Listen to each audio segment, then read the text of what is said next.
이 동영상은 제주도 들빛교회의 2025년 3월 30일 비대면 일요예배의 설교 편집 동영상입니다. 오늘의 말씀을 읽겠습니다. 누가복음 13장 1절에서 5절까지입니다. 그때 마침 두어 사람이 와서 빌라도가 어떤 갈릴리 사람들의 피를 그들의 제물에 섞은 일로 예수께 아뢰니 대답하여 이르시되 너희는 이 갈릴리 사람들이 이같이 해받음으로 다른 모든 갈릴리 사람보다 죄가 더 있는 줄 아느냐? 너희에게 이르노니 아니라. 너희도 만일 회개하지 아니하면 다 이와 같이 망하리라. 또 실로암에서 망대가 무너져 치어 죽은 18사람이 예루살렘에 거한 다른 모든 사람보다 죄가 더 있는 줄 아느냐? 너희에게 이르노니 아니라. 너희도 만일 회개하지 아니하면 다 이와 같이 망하리라. 말씀을 아름답게 받겠습니다. 아멘. 이제 모욱빈 목사님께서 공공하지 않으면 망할 것이다라는 제목으로 말씀을 전해주시겠습니다. 교우 여러분 인사드립니다. 오랜만에 뵙겠습니다. 오늘 설교 제목으로 제가 땡땡 하지 않으면 망할 것이다 그렇게 해놨는데 좀 강조하려고 그렇게 했습니다. 그러나 오늘 성경 말씀 읽어보면 금방 거기에 무슨 말이 들어갈지 알게 됩니다. 회개하지 않으면 모두 그렇게 망할 것이다. 회개라는 말이 들어갑니다. 회개라는 의미는 헬라어로 마음을 바꾸다, 다른 견해를 채택하거나 받아들이다, 결이나 의사를 바꾸다, 다른 의견에 이르다라는 뜻으로 우리가 모두 이해하고 있습니다. 그런데 이 본래의 뜻이 근래에까지 적극적으로 알려지지 않았다고 합니다. 심지어는 고전 헬라어 연구학자들에 의하면 메타노이아 이런 어구는 신약 성서에서 정확한 의미로 사용되는 단계까지 아예 발달이 되지 않았다고 합니다. 놀라운 일입니다. 왜냐하면 회개라는 단어가 가리키듯 인간의 전 삶의 철저한 변화나 회심, 돌아섬에 대해서 그 당시 헬라 사회에서는 전혀 생각조차 하지 않았기 때문이라고 합니다. 꼭 지금 제가 사는 미국 같습니다. 아마 그 당시 로마도 그랬을 것 같습니다. 우리가 지금 기준인데 뭘 다시 생각하나? 우리가 모든 것에 지금 정상인데 뭘 바꾸어야 되나 하는 태도입니다. 아무것도 바꾸려고 하지 않지요. 그런데 이런 미국에서도 미국 전 국민이 변화를 가져야 되겠다라고 대규모로 공감한 적이 있습니다. 1978년 TV에서 홀로코스트라는 연속 다큐멘터리가 방영되었을 때입니다. 어마어마한 사람들이 학살되는 장면에 미국인들이 새삼스레 큰 충격을 받았습니다. 어떻게 저런 일이 생길 수 있나? 대중에게 이런 질문들이 일게 되었던 것입니다. 사실 이 방송이 1978년에 나갔는데 1974년, 그러니까 4년 전에 뉴욕에서 홀로코스트에 관한 국제 심포지엄이 열렸습니다. 거기에서 발표된 내용들을 모아가지고 아우슈비츠, Beginning of New Era 이런 제목의 책이 발간됐었습니다. 아우슈비츠, 그것은 새 시대의 시작인가? 라고 번역할 수 있겠죠. 아우슈비츠는 폴란드에 있는 유대인 수용소가 있어서 유명해진 그런 도시 이름입니다. 지금은 폴란드에서 도시 이름이라 이렇게 하는 것보다는 유대인 학살 사건을 상징하는 단어가 됐습니다. 다큐멘터리 TV 방송, 국제 심포지엄 책 출간 이후에 이런 모든 연속된 4년간의 긴 기간의 분위기는 그 당시 미국 사회에서 뭔가를 다 변화해야 될 때가 아닌가, 우리가 지금까지 잘못해왔지 않는가라는 생각을 일게 했었습니다. 그 당시에 독일에, 그 당시는 통일이 되기 전이니까 서독이죠. 몰트만이라는 신학자는 아우슈비츠 이후에 기독교회는 철저히 사고 전향을 해야 한다고 강력히 주장했습니다. 이것을 철저하게 많이 주장하고 연구해서 또 유명해지기도 했습니다. 홀로코스트는 유대인에게 번제라는 뜻입니다. 오늘 성경 말씀에 보면은 빌라도가 갈릴리 사람들을 학살해서 그 피를 그들이 바치려던 희생제물에 섞었다라고 이르는 장면이 나옵니다. 예수님께서 이 얘기를 들었던 것입니다. 번제라는 뜻의 홀로코스트 사건을 다시 조명하며 미국 기독교 신학 자체, 또는 서구 신학 자체에 처음으로 스스로 비판의 화살이 가해지기 시작했던 사건. 실제로 이 사건을 계기로 해서 1980년대 들면서 서구에서는 반전 반핵 운동, 핵무기 폐기 운동, 군비 축소 운동, 반공해 운동, 평화 운동 등이 확산됩니다. 아주 급격히 확산되지요. 기독교는 이런 민간 운동에 상당한 영향력을 미칩니다. 그런데 이 모든 것을 돌이켜보면은 그냥 TV 방영을 했고 그런 국제 심포지움이 열렸고 그것을 모아서 책으로 발간했고 이런 것들 뿐만 아니라 그 전에 이런 것을 하게끔 전 세계의 어떤 분위기, 그런 기반 형성이 있었습니다. 그것은 다름 아닌 1960년대 후반 이래로 제3세계에서 해방신학도 거기에 하나였죠. 기존의 서구신학에 강력한 도전을 했기 때문입니다.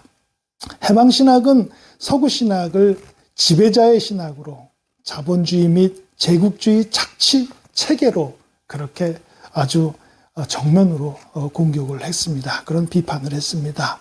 더구나 해방신학은 유물론적 해석에 막시즘을 받아들입니다. 2차 대전 후의 세계 질서에 따라 남미의 여러 국가들이 편승했고 그런 식으로 경제정책을 세웠지만 먹고 살기가 너무 어려워졌기 때문입니다. 이런 변화로 인해서 서구의 신학자들의 연구 태도는 상당한 것을 수정해 왔습니다. 신학자들은 이것을 한 5가지로 정리를 하는데, 첫 번째, 성서 본문이 집필되던 당시의 상황과 보다 더 밀접한 관계에서 해석한다. 두 번째, 사상적, 이념적 차원에서 해석하기를 거부한다. 세 번째, 성서의 수신인, 오늘처럼 우리 이렇게 성서를 보고 있는 사람들, 듣고 있는 사람들, 읽고 있는 사람들을 말하는 거죠. 수신인은 인간을 추상적, 개인적 존재로 보지 않고 억압과 착취 등의 대립적 긴장관계 속에 살아가는 집단으로 파악한다. 네 번째는 가치 중립적인 탐구를 거부한다. 다섯 번째는 올바른 실천에서 올바른 인식이 나온다는 것을 기본 명제로 한다. 우리 들빛교회가 이렇게 매주 예배를 드리면서 추구하는 신앙을 보면 이런 변화가 기본 근거이지 않았나 이렇게 느껴지기도 합니다. 들빛교회가 추구하는 것은 진보적인 신앙이어서가 아니라 성서는 해방적 실천에 관해서 이야기하는 책이기 때문입니다. 모세에 의한 노예 해방 사건, 예언자들의 인권운동, 예수에 의한 민중 해방운동은 신구약 전체의 내용의 근간입니다. 억눌린 자, 가난한 자, 무권자들의 해방은 성서가 증거하는 구원의 구체적 내용입니다. 따라서 성서는 억압당하는 민중의 입장과 민중 해방이라는 실천적 전망에서 읽지 않으면 그 본래적 핵심에 절대 도달하지 못하기 때문에 우리는 이런 지향성을 갖고 신앙을 하고 있는 것입니다. 성서는 절대 중립적인 책이 아닙니다. 지금 한국에서 헌법재판소의 탄핵 심판에서 인용을 주장하는 사람들이 성서를 읽는 것이나 기각을 주장하는 사람들이 성서를 읽는 것이나 다 똑같다는 것이 아닙니다. 절대 다릅니다. 성서는 올바른 신천을 하는 사람에게만 올바로 열리기 때문입니다. 우리의 신앙은 부당한 힘과 권력과 그에 따른 폭력의 피해자들을 위한 것입니다. 무엇이 부당한 권력의 힘이고 누가 피해자인지 지금의 미국의 현상을 보면 좀 짐작할 수 있습니다. 오늘 성경 말씀에 등장하는 갈릴리 사람들을 학살했던 사람 빌라도, 폰티우스 필라투스라고 라틴어로는 발음을 하죠. 본디오 빌라도라고 번역되는 이 사람은 로마 제국의 유다이다 속주에, 그러니까 식민 지역의 5번째로 부임했던 총독입니다. 본디오 빌라도 로마 사람이고 식민지의 행정 지배를 위해서 부임한 군인이었습니다. 오늘 성경 말씀 폭력의 주체인 이 사람을 설명하기 위해서 저는 미국이 하는 태도를 좀 참고해 보자는 것입니다. 모두들 뉴스에서 보시다시피 지금 미국은 축소와 억압을 급하게 하고 있습니다. 약 30만 명의 공무원들 전부 모두 해직시켰습니다. 미국 연방 공무원이 약 240만 정도 됩니다. 3분의 1 줄이고 앞으로 더 40만, 50만 더 줄인다고 하니 절반까지 줄이지 않을까 싶습니다. 이렇게 되면 모든 사회적 기능이 느려지고 포기되어지는 그런 행정 분야가 생깁니다. 연성 권력이라고 부르는 소프트 파워, 거기에 핵심을 이루었던 미국의 소리, 보이스 오브 아메리카, 라디오 프리 에이시아, 자유아시아 방송이죠. 폐쇄 수순 밟아가고 거의 지금 문 닫고 있습니다. 강력 권성, 하드 파워라고 하는 이 미국 장성들, 이 강성 권력자인 이 사람들도 10% 감축되고 있고, CIA라고 불리는 중앙정보국도 축소합니다. 여기까지 축소할 줄은 많이 예상들 못했는데 축소를 합니다. 축소뿐만 아니라 억압성 말씀드렸습니다. 1919년 때 미국이 이랬다고 합니다. 그런대로 발전해온 약자 우대, 역차별 정책들이 족적을 감추고 있습니다. 불평등이나 소수자 같은 말이 이 시대의 미국에서는 금지어가 되고 있습니다. 왜 이런 미친 짓을 하고 있나? 이렇게 의아해하는 분들 많은 것 같습니다. 그러나 미국 원래 그런 나라였습니다. 국내적으로는 뉴딜 정책, 대외적으로는 IBRD나 IMF 같은 국제금융기관을 설립하고 나서 자본에 대한 통제를 하고 난 이후에 미국을 많이 기억하고 많이 보아왔기 때문입니다. 그 전에 미국 1930년대 이전의 미국 원래 이런 야만의 나라였었습니다. 공공부분이라는 것이 대단히 미미했고 연방행정부가 교육, 연구, 인권, 복지 등을 지원하지 않았습니다. 심지어 치안 지원도 미미해서 지금도 무기를 팔지 않습니까? 마음대로 무기를 사서 가지고 다녀도 됩니다. 그런데 왜 이런 야만의 시대의 회규가 받아들여지고 있는 것일까? 그것은 미국이라는 국가의 태생적 형태가 그렇기 때문에 그렇습니다. 한국이나 러시아, 중국 이렇게 비교적 역사가 오래된 나라들은 관료적인 그 전통, 관료가 자본보다 훨씬 더 위에 있습니다. 그래서 이 관료들이 정하는 사회 윤리가 절대 위에서 어떤 정상적인 균형을 잡아간다, 이런 행정 형태를 유지하는데, 미국은 자본가들의 이윤 도구로서 급조된, 그렇게 형성된 국가입니다. 미국의 존재 이유는 대외적 패권을 강화하거나 자국민의 복지를 향상시키기보다는 1차적으로 자본가들의 자본의 이윤 유지에 위해서 국가를 유지한다는 것입니다. 예를 들어 보면 전국민 의료보험이 미국에는 없습니다. 제가 8, 9년 전에 뉴스를 본 것을 기억하는데, 방글라데시가 이렇게 뒤늦게나마 전국민 의료보험을 하게 돼서 기뻐한다는 그런 행정가들의 발표를 뉴스에 나왔는데, 그 기쁜 표정이 기억이 납니다. 방글라데시가 9년 전에 이렇게 늦게 전국민 의료보험을 실시했다는 뉴스 이후에도 미국은 지금도 전국민 의료보험을 하지 않습니다. 최근에 제가 눈수술을 받았는데 역시 미국의 의료보험 참으로 어렵습니다. 최근에 경제협력개발기구 OECD라고 줄여서 부르지요. 불평등 정도를 나타내는 진위계수 통계조사에서 한국은 세전소득 수준으로 OECD 국가 중 가장 평등한 나라로 표기되었다고 합니다. 놀라운 일이죠. 한국이 엄청 불평등한 나라라고 느껴지는데 실제로 진위계수 해봤더니 OECD에서 거의 최고로 평등한 나라라는 것입니다. 그런데 문제는 이것이 세금 전 소득을 기준으로 해서 볼 때 그렇습니다. 세금 이후에는 전혀 얘기가 달라집니다. 불평등도 비율이 확 올라가 버립니다. 전문가들은 이 이유를 국방비 지출이 많고 생필품 물가가 높아 소득 재분배 효과가 낮게 나타나기 때문이라고 전문가들이 분석을 합니다. 전쟁을 준비해야 되는 긴장감, 너희들은 언제든지 전쟁을 준비해야 돼요. 군비를 높일 수밖에 없습니다. 수출 주도의 경제, 이것은 생필품 가격을 높이 만들 수밖에 없습니다. 쓰고 있는 자동차, 모든 것까지 다 포함합니다.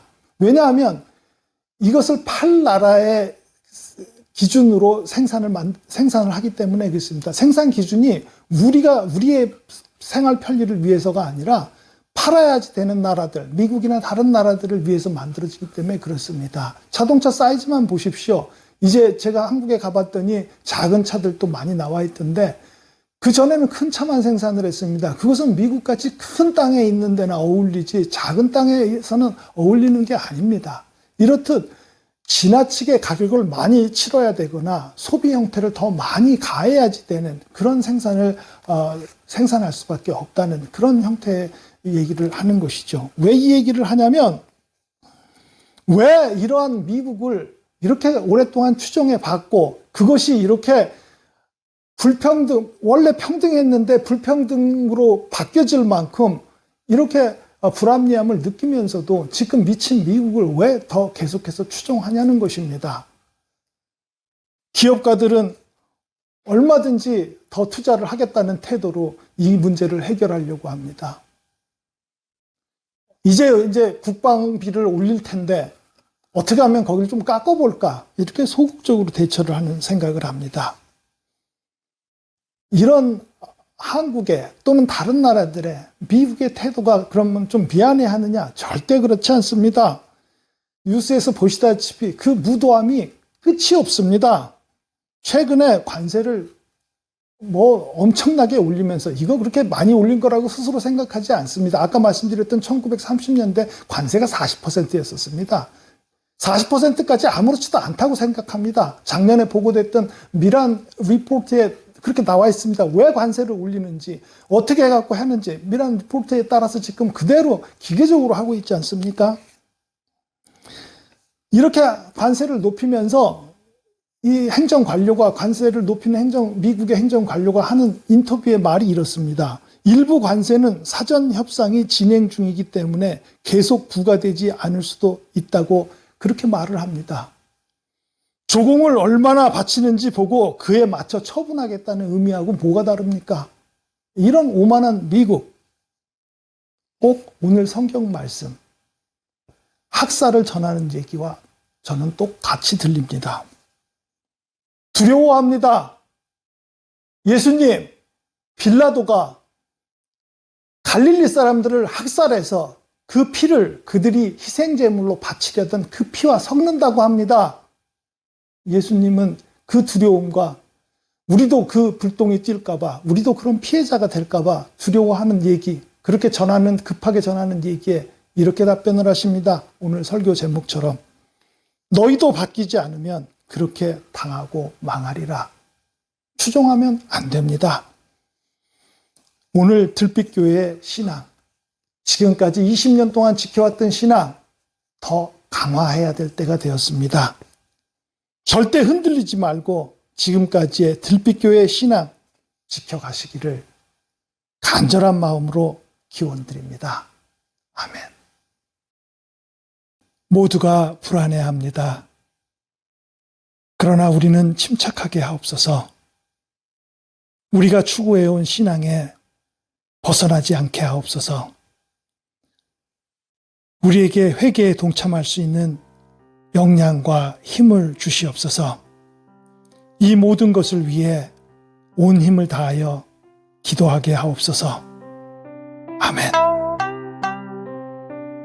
3월 30일 설교 동영상을 마칩니다. 늘 건강하고 행복하시길 기원합니다.